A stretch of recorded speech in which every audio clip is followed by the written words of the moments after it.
चार धाम की जय। नमः पार्वती पतये हर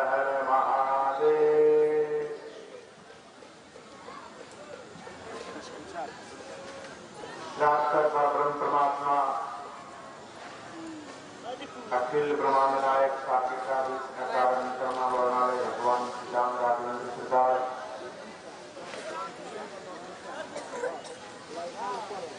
अनंत बलवंत संत श्री हनुमंत लाल जी महाराज,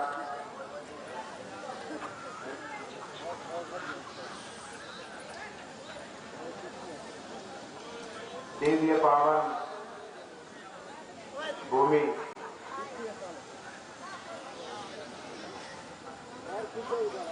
ये भूमि जिसमें आदि शक्ति जगत जननी जगदम्बा,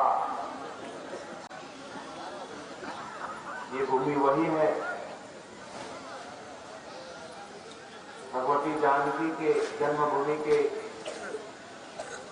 अत्यंत सन्निकट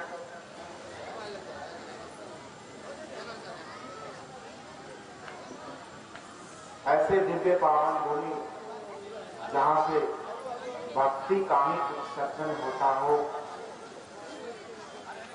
इसीलिए इस भूमि का भी नाम आध्यात्म नगर है। ऐसे दिव्य पावन भूमि में श्री राम के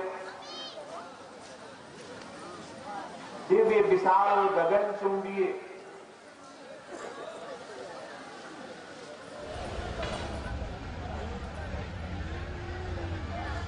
दिव्य मंदिर का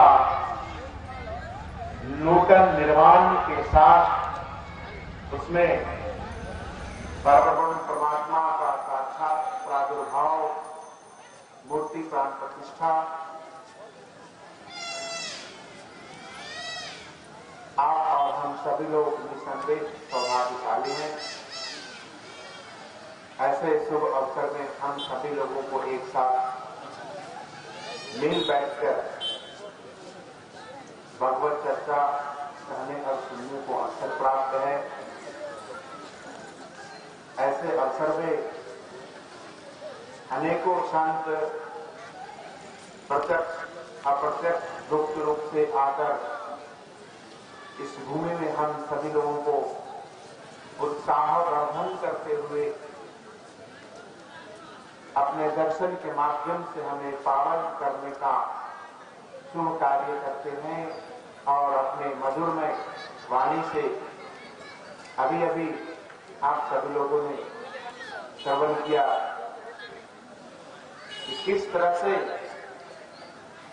हमें समय देना चाहिए, समय का क्या महत्व है, समय चुके फिर क्या पछताए, चिड़िया चुग गई थे।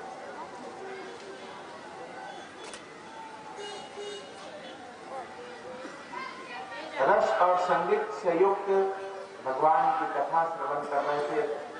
ऐसे परम दिव्य परमात्मा के चरणों में समर्पित ऐसे अयोध्यापति भगवान राघवेंद्र सरकार के प्रति श्रद्धा रखने वाले राम कथा के रसिक पूज्यपाद स्वामी रामदास जी वेदांती जी, हम सभी लोगों के मध्य मंच के विराजमान हमारे बड़े सन्निकट सेवा और सत्संग में दोनों हनुमान जैसे ही हैं हमारे प्रमोद जी और अनिल जी, हमारे बचपन के दोनों ही संगी साथी, और प्रभु जी तो ऐसे वाद्य कर रहे हैं जैसे कि हृदय से नाद ही कोई निकल रहा हो। उनके साथ में बैठे हमारे संत महात्मा लोग, और ये कथा आप सभी लोग जानते हैं, बहुत दिव्य कथा है, बहुत दिव्य प्रसंग है। इसमें साक्षात अवध से अर्थात अयोध्या धाम से चलकर अयोध्या धाम के आए हैं। और विजय जी जब मंडप में जाते हैं तो जैसा लगता है कि वो भी हमारे एक यजमान ही, हमें तो लगता है कि वो सबको ऑनलाइन दिखा रहे हैं, उनका ऑनलाइन दिखाने की आवश्यकता है। और हमारे सभी इस यज्ञ में, इस कार्य में लगे हुए सभी स्वयंसेवक, सज्जनों, बंधुओं, भक्तिमती माताएं, हमारे श्रद्धेय सत्संग प्रेमियों, आप सभी लोग बड़े श्रद्धा और प्रेम से कथा श्रवण कर रहे थे। समय कितना महत्वपूर्ण है कि एक बार जब समय दिया गया 1 महीने का, अभी कथा श्रवण कर रहे थे, वो समय किसी कारणवश अवरुद्ध हुआ। हमें समय ऐसा देना चाहिए, यदि हमें जाने का समय मालूम है परंतु आने का समय मुझे ज्ञात नहीं हो, तो उस समय को भी हम उसी स्थान पे छोड़ना चाहिए कि जैसे जाने के बाद जो उचित होगा, ठीक उसी तरह से ये संपूर्ण जीवन हमारा उसी समय पे आधारित है, टिका हुआ है। उस बीज के माध्यम से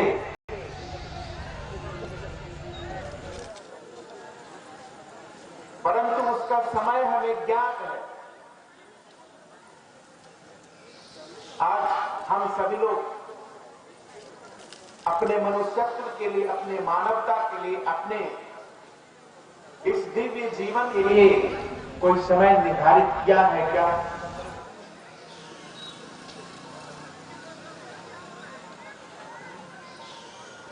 हम हर चीज का समय निर्धारित करते हैं।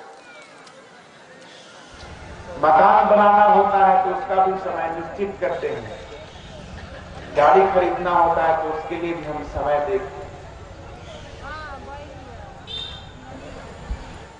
संपूर्ण जीवन का समय है, परंतु आपको ज्ञात है कि मृत्यु का समय, परंतु वो निश्चित। ये सभी जन्म और मृत्यु का जो समय है, सीमा है, अंतराल है,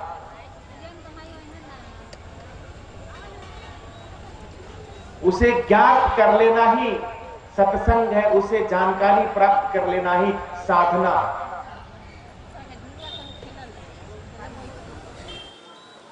जब तक हमें वो स्थिति ज्ञात नहीं हो, और वो ज्ञात हमें कैसे हो पाए? जब हमारा भूमि दिव्य, जिससे संपूर्ण मानव जाति का अवतार हुआ। हमारे पड़ोस लोग आप देवो भव, आचार्य देवो भव, इसलिए जिस शक्ति के माध्यम से हमारा संपूर्ण सनातन पूरे पृथ्वी में शासन करता था, संपूर्ण मानवता को मानवीयता का शिक्षा प्रदान करता था, जिसका मूल मंत्र था वेदों में, उपनिषदों में, सर्वे भवन्तु सुखिनः, सर्वे सन्तु निरामया, सर्वे भद्राणि पश्यन्तु मा कश्चित् दुःख भाग् भवेत्। इस मंत्र के माध्यम से हमने सभी को अपनाने का प्रयास किया, सभी को मान दिया, सभी को आदर दिया, सम्मान दिया के रूप में, और हमारे सभी संस्कृति को रूप में किसी सुदूर अपने स्वयं में